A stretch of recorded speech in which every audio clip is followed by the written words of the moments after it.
Hello everyone. Today I'll be changing the manual transmission oil for the Toyota Land Cruiser. A lot of the oil companies always put GL-4 or GL-5 and they say it's the same thing. It is not. I wish we had GL-3s because this one requires GL-3.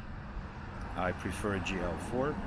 It's the next best thing, but never ever use GL-5 for manual transmissions because of the you'll ruin the synchronizing rings and will damage your transmission. You'll have difficulty shifting to second.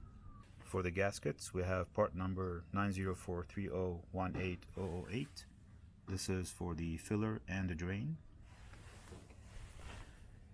A 24mm socket, breaker bar, torque wrench, a pump, some cloth. I choose this Redline synthetic oil. It's a very good product.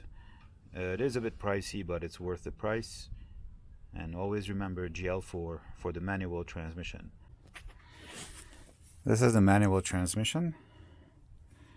We have the filler right here, and then the drain on the opposite side.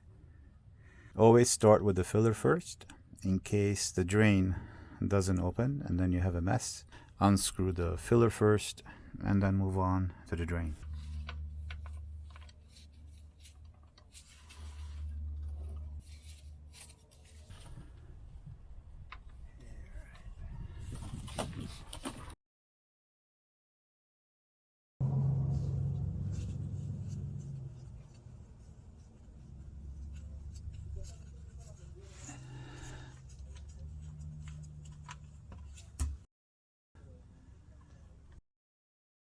We put a new washer